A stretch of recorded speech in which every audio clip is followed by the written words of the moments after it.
Hey, love. Welcome back to another episode of Rollerset to Mindset. I'm your host, Angela B. Fuller, master hairstylist turned certified life coach.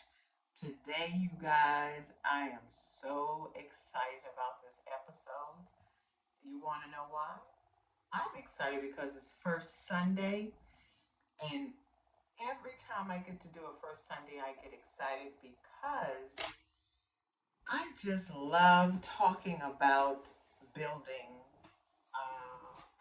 our spirituality, building the relationship that we have with God. Um, because I believe that without that relationship, what is the point? And I guess it takes a little bit of living to come to that conclusion. But I suppose I've lived long enough to conclude it. And so I think I'm going to just run on and see what the end brings. And so, first Sunday, we're going to jump on in. But before we dive in, I do have a pop question for you. And my pop question is, sometimes do you find yourself feeling stuck when it comes to your creativity?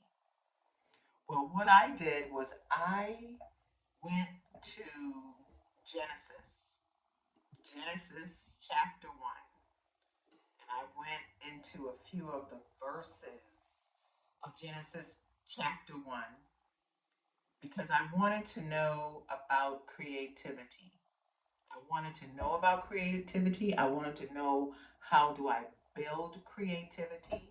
And I figure there's no other way to find out than go to God's word and just read about and digest and marinate how God created this magnificent universe, also how he created us. And then I wanted to figure out how can I take what I have read and apply it to creativity in my own life. And so my hope is that you find yourself in my story. You find yourself in this episode and allow the way God went about using his creativity to build and create this earth. And so let's go ahead and dive in. Um, Sometimes I have to ask myself, how did I even get here?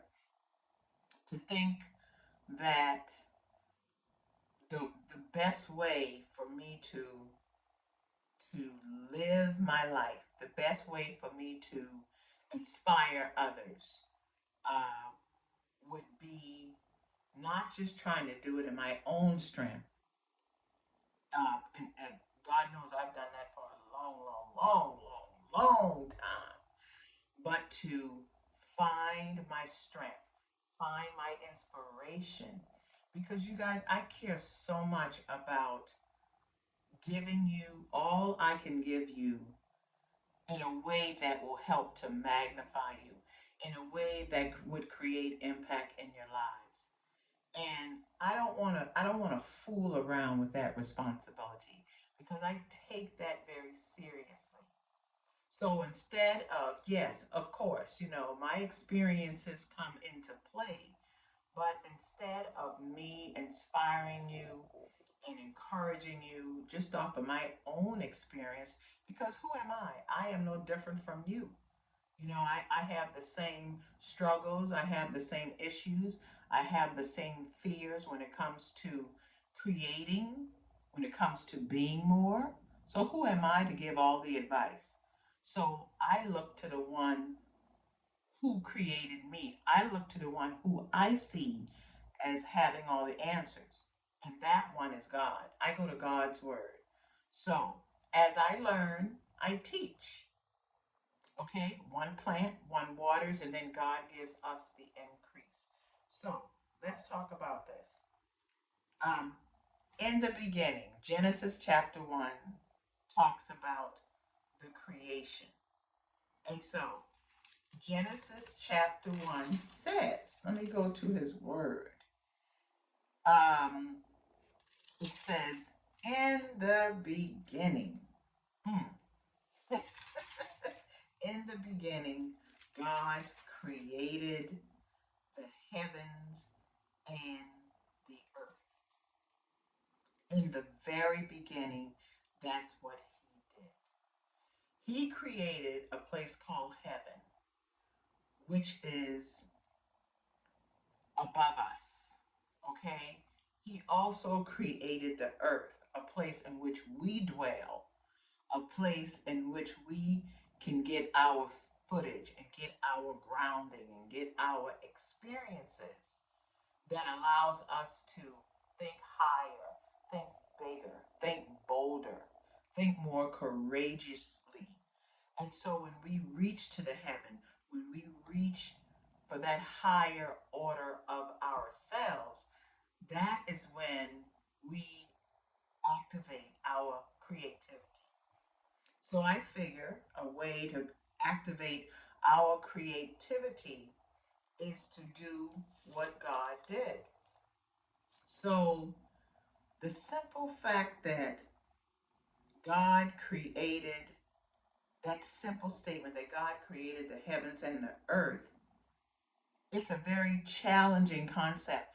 And so many times in our limited capacity, we want to we want to put that big, bold, powerful statement in a box. But we cannot do that.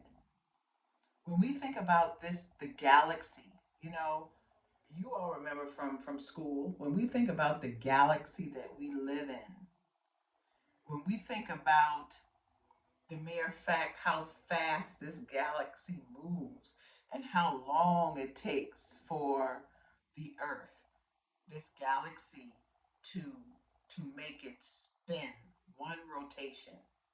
I read in the Bible that the vast galaxy we live in is spinning at the incredible speed of 490,000 miles per hour. Imagine that, spinning at that high speed. But even at this breakneck speed, our galaxy still needs 200 million years to make one rotation. That is incredible. And not only that, there are over 1 billion other galaxies just like ours in the universe. Okay? And so think about the magnitude of that.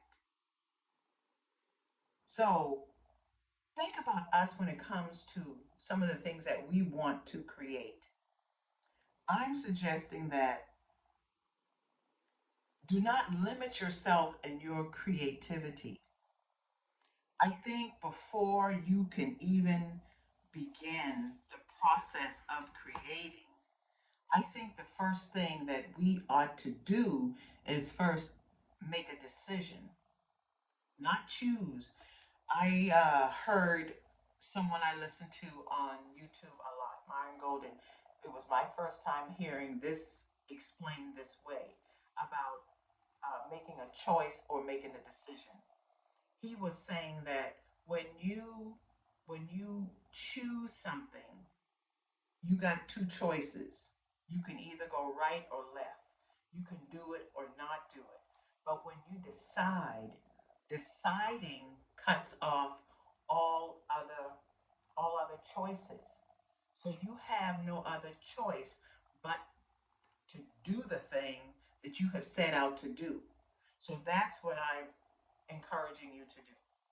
The first thing when it comes to your creativity, be bold about it. Think big about it. Even if you can't create big in the moment, make a decision that it will one day be that and then get at it. Because when you make a decision, when you decide to create, whatever your gift or purpose is, whatever your talents are, when you decide to create, what you're doing is telling yourself yes. You're telling yourself yes.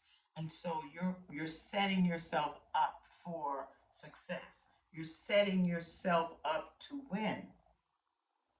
Because what you want to do is once you decide, then that's when, before you even pick up a tool or a pen or a camera or whatever it is you're creating, that you've already set things in motion.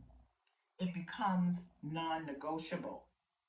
You begin, everything works with you to fight for that decision, to help you to grow, not only grow the thing, but grow in consciousness, grow in your mindset to make it happen. And then once you begin to grow, then you produce. And once you produce, then you begin to see fruit. You begin to see the evidence of what you created in your mind. It comes into fruition. And so, secondly, the next thing I want to encourage you to do is consider how God did it. Consider his approach in creating and create out of your creativity, because you just don't have the ability to create one thing. You have you have an unlimited ability to create. So produce that one thing out of your vastness of your creativity.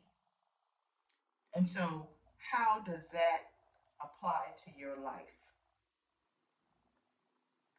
A deep desire. If you have a deep desire, for me, for instance, I have a deep desire to inspire people, women in particular, to encourage women in particular. I've been doing that for the past 30 some odd years from behind my styling chair. But God whispered in my ear, whispered in my spirit, and told me He wants me to enlarge my territory, to find a way, to create a way where I can take my desire, my deep desire to change lives, to have impact in women's lives. So, what did I have to do? I put my thinking cap on and I pulled from the creativity within me. That's how my podcast came into being. That's how my course came into being. My workshops came into being. It came out of a deep desire, deciding that I have this deep desire to inspire. And when I made that decision, it didn't happen overnight. Over time, I now fully realize everything that I went through, every challenges, every win, every loss, every struggle was all to lead me to this moment here. So I want you to look at your life, look over your life. And when you think about the struggles that you may have had, the disappointment, the going back and forth, the course correct, I bet you would see where the whole time it was for you to dig deep into your creativity reservoir so that you can begin to put out into this world what God has instilled in you to create impact for His glory. And y'all, I'm not, sometimes that can be scary. But guess what? We can't run from that. We cannot run from what we were put on this earth to do. So let's get back to the creation. So the origin of the universe. Genesis teaches us that not only did God create the world, it doesn't just tell us what God did. It tells us who God is. And because God made us in His image and His likeness, that's a clue, that's insight into who we are. We are creators. We came here to create. We can't get away from that. Yes, we might have imposter syndrome. We might have fear about creating. We might be concerned about how we may appear to other people. but we still have in us the one order, and that is we came here to create. Genesis shows us God's personality. And if that personality exists within God, of course it exists within us. And so, what's that? It shows God's personality. He had fun with creating. He was consistent with creating. He did it in an orderly fashion, which tells me that it was thought of. Sometimes we have to go as we think. We just don't think about the whole plan and then start creating. We create as we think, and then we course correct. We get better as we do, and then we create um, the thing that was inside of us, put it out into the world so that it could benefit not only you, but could benefit others. Genesis also shows us God's character, not just his character, but also his plan for his creation, his deepest desire to relate to and commune with and love and be loved by his creation. I mean, think about it for a second. When you are creating something, how does that make you feel on the inside? It makes you feel good. It makes you feel accomplished. It makes you feel like it's something you just can't keep it to yourself. You want to share it with the world. Even in your apprehension, when you create something, you still want to share it. Even if you know the criticism and the scrutiny is coming, you still want to share it with the world. So God created all of what he created. He created everything. And he created it so that we could see it and so that we can experience and enjoy it. And that is the same blueprint when you create or we create. We create so that people can see our creation, they can experience our creation, and they can enjoy our creation. And not just that, it also ignites a fire in other people to let them know that they can do the same thing. So I want to encourage you to get excited about creating. Yes, it's going to be difficult at times. Yes, it's going to feel scary at times. Yes, you're going to get tired at times. But know that for everything that has a beginning, everything has a completion. Because on the seventh day, God rested. So that lets us know his creation had a particular amount of time.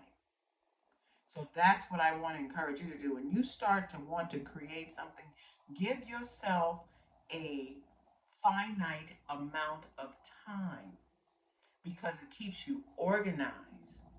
It keeps you on track. It keeps you from veering off to the left when you should be going right. So remember, in the beginning, God created the heavens and the earth. There was order in which he created. I want to encourage you to have order to your creation. I want to encourage you to believe in your creation. I want to encourage you to experience your creation because the same emotions and feelings that you have about you with your creation, that is the type of that's what you're going to put into it. And the more joy that you have when you're doing it, all of that gets locked into that creation.